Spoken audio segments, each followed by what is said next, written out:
Добре дошли в България. Аз съм Слави и в следващите минути ще бъда ваш домакин.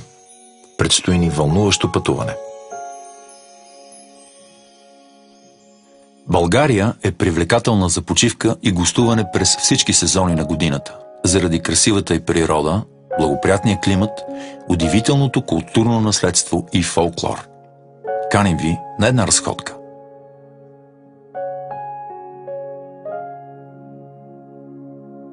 По традиция посрещаме гостите си с хляб, сол и мед. Така показваме гостоприемството си.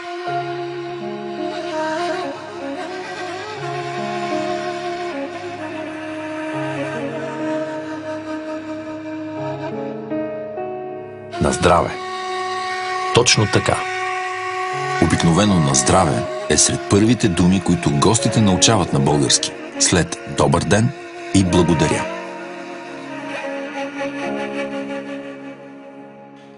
Националното българско питие се нарича ракия и се прави най-вече от грозде.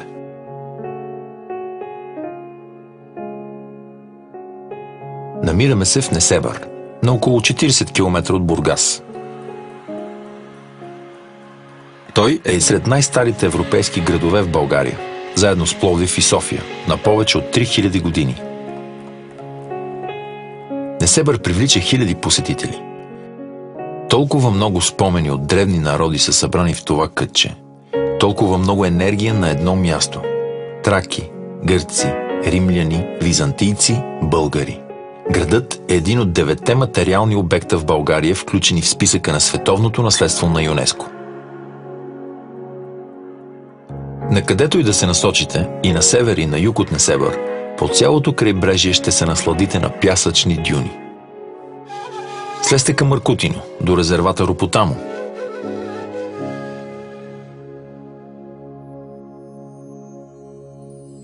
Ако обичате да се гмуркате, в Черно море, особено около нос Калиакра и Камен бряг, има стотици потънали кораби и съкровища.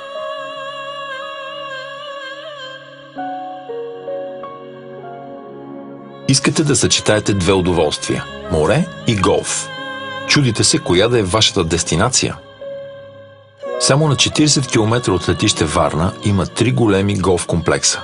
Общо над 200 декара площ с професионално обслужване и магазини. Игрищата са проектирани от голф знаменитости като Гари Плеер и Ян Уснам.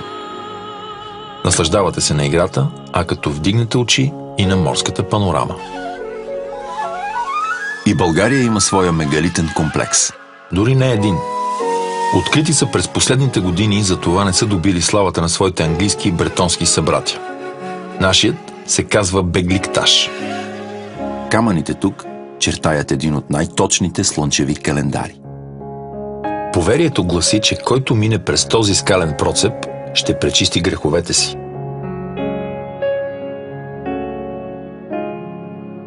В края на лятото, близо до село Жеравна, се провежда фестивал на народната носия.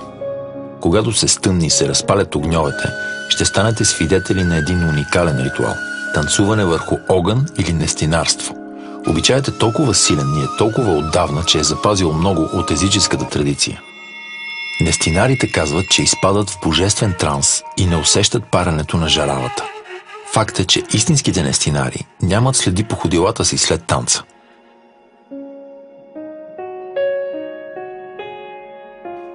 Намираме се в Родопите. Само преди 15 години никой не подозираше значението на това място. Мислеха го за средновековна крепост. Това е древният комплекс Перперикон. Скалите тук са били обожествени от хората още през неолита. Още едно красиво място в източните Родопи. Мостът, който наричат Дяволския, е на повече от 500 години. Любопитно е защо са го нарекли Дяволски. Отражението на трите му свода във водата оформя главата на дявол.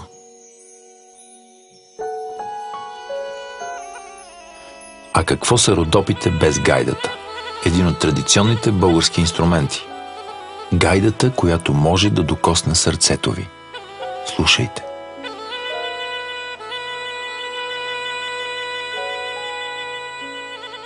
Рила е най-високата планина в България и на Балканския полуостров с нейния първенец връх Мусала.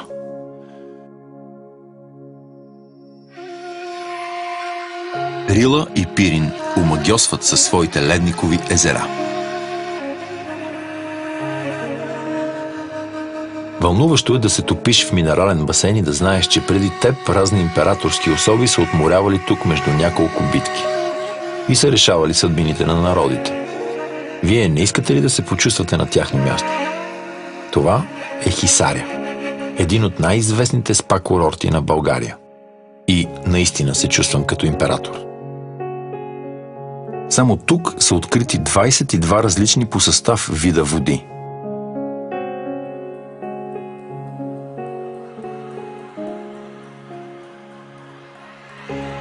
Градът е основан преди 17 столетия от римския император Диоклециан.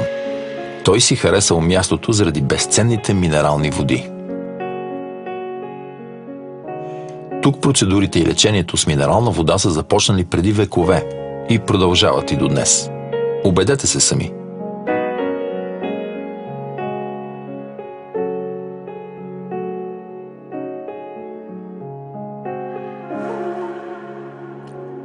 Киселото мляко и бялото саламурено сирене са наша национална идентичност.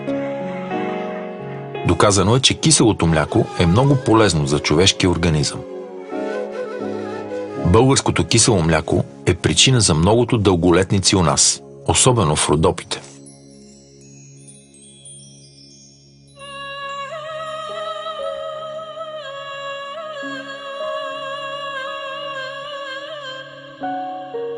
В България пазим старите традиции в производството на вино още от траките.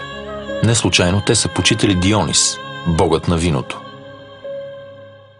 Първа спирка от винения ни маршрут е избата край село Старосел. Тук е най-големият открит досега тракийски царски комплекс. Траките вярвали в задгробния живот и затова погребвали своите с много дарове и предмети, които да им служат след смъртта. Мадарският конник е единственият скален релеф в Европа от ранното средновековие. Аналог на Мадарския конник има открит само в Персия. В пещерата до барелефа е имало тракийско светилище, а в наши дни тук се изнасят концерти. Столицата София при римляните е носила името Сердика.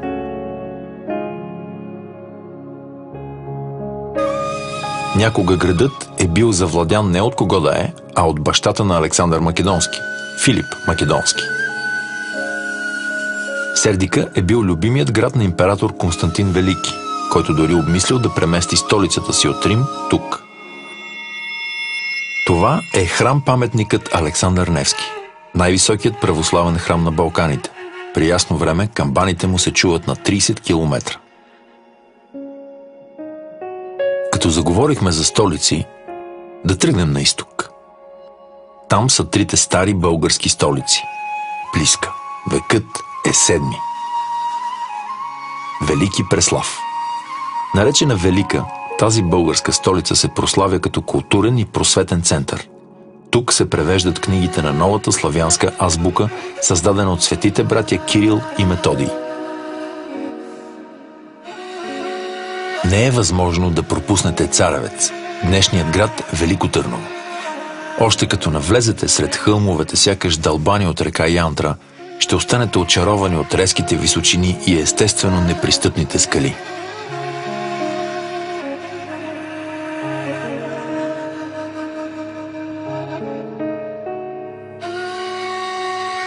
Посетете ни лятото, заповядайте и през зимата.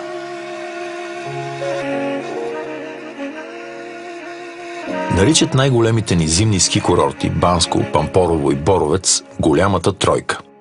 Безспорно Банско е най-снежният от тях и привлекателен. Различни по трудност над 50 км писти, кабинкови и седалкови лифтове, ски и сноуборд училища, хотелски и спа комплекси, минерални басейни, за всеки го по нещо. Тук през последните години идват едни от най-големите имена в ските, за да открият лично сезона и да пробват добрите писти. След един прекрасен ден на ски, идва ред на още по-приятна вечер, в добра компания, с вкусни местни ястия и хубаво червено вино.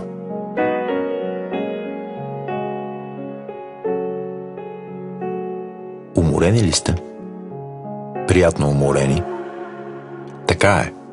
Където и да отидете в България, от която и страна на Балкана и по високите й планини, ще ви изненадат. Наред с условията за спорт, почивка и развлечение, и природни красоти, и древни руини, и запазени живи обичаи. На вас, нашите гости, обещаваме всички български рецепти за гостоприемство.